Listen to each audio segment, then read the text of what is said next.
shade tree fix-it man. I don't need any helping hand. I'm a jack of all trades when I'm working in the shade. I'm a shade tree fix-it man. I'm a shade tree fix-it man. I don't need any helping hand.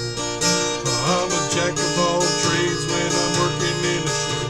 A shade tree fix-it man. Well, guys and gals, how you doing?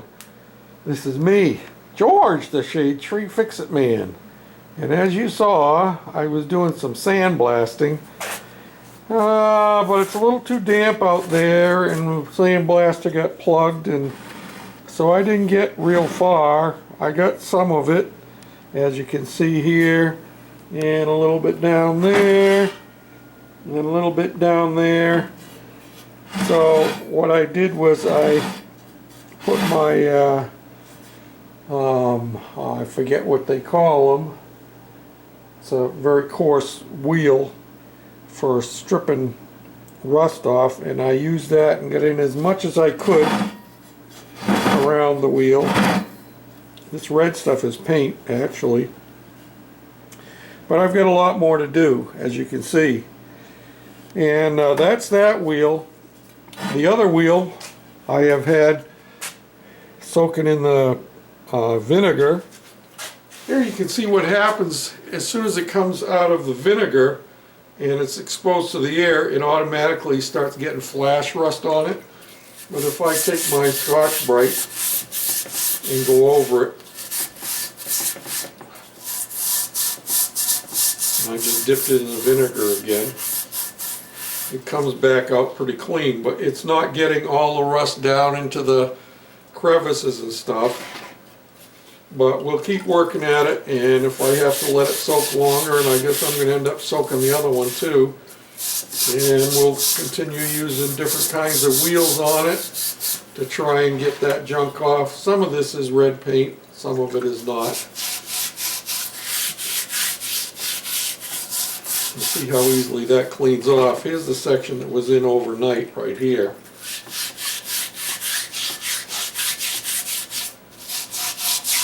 And it hasn't really been soaking long enough to do the whole job. And you can see that it doesn't, vinegar doesn't take the paint off. It only takes the rust off. And that only if the rust isn't crusted, at least not in the short term.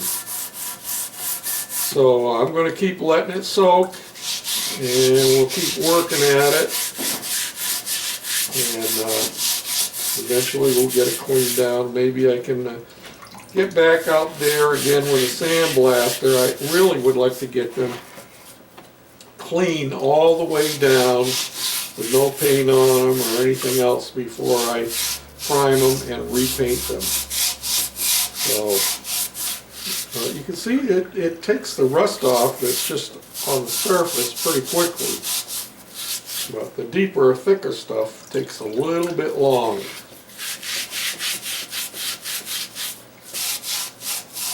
So we're going to put that back down in there and let that soak for longer, and I'll keep working at it. And eventually we'll get it painted. Now, let me show you something else I've been working on. I've been doing more work on the body. I have it pretty much all stripped down of all the paint, and most of the rust is off it. I have been doing some Bondo work in here to smooth that out. I got more sanding to do, as you can see. And here, just to make these so the edges weren't quite so sharp. This is the way I had welded them up, because that's the nature of the holes. That part down there won't be seen at all because it's going to be under the seat. And I am smoothing this out back here. And this is the opening for the sprockets. This will get nice and smooth. But from this part, I'm going to be taping this off across here, and starting at this point here, going right straight forward. and at this point here there's actually a body line, and coming up here almost to a point. So all of this underneath will get done with bed liner, including this opening. And then from this point here all the way up along the sides we'll get done with this not satin black but with matte black. And the inside is going to be all done with bed liner.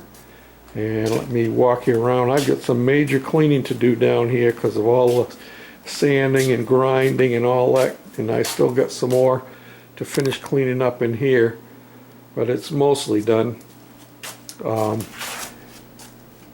top of this will be matte black as well, and I'm thinking I'm probably, I don't know,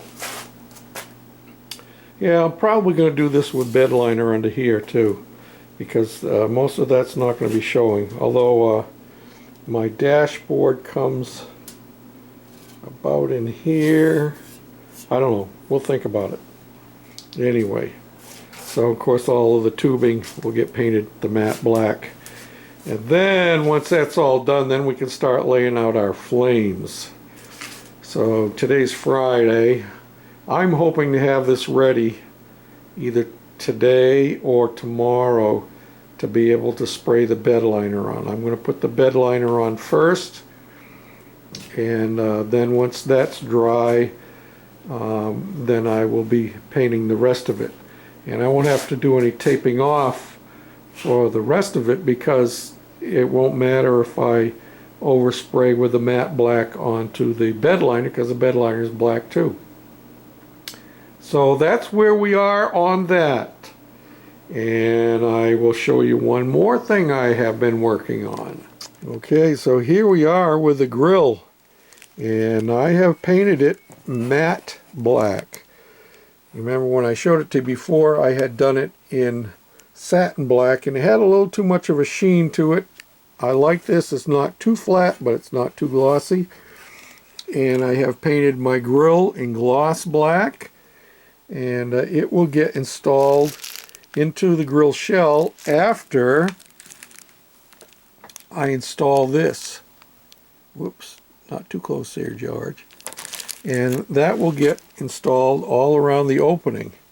And I saw a couple of things that helped me to make that final decision. I had thought about doing red grill insert, but then I looked at this model that I have of a 32 Ford. Similar idea. Black grill, chrome trim around it with a black grill shell. And that's kind of a cool look, and that's kind of what I was going for. So yeah, that's what we're going to do.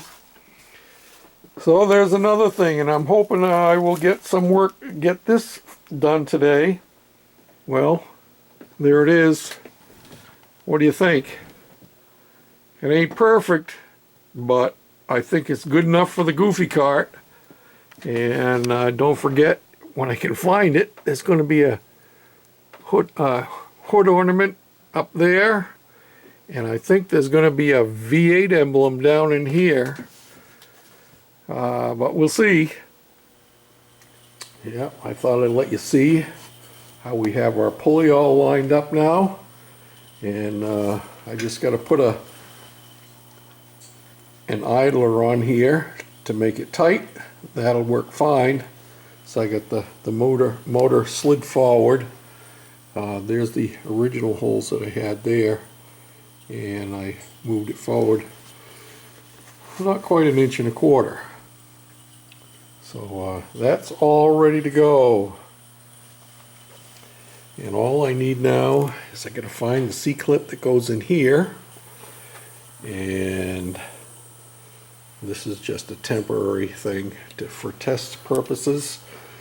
And then I've got to come up with a solution of how to attach this sprocket here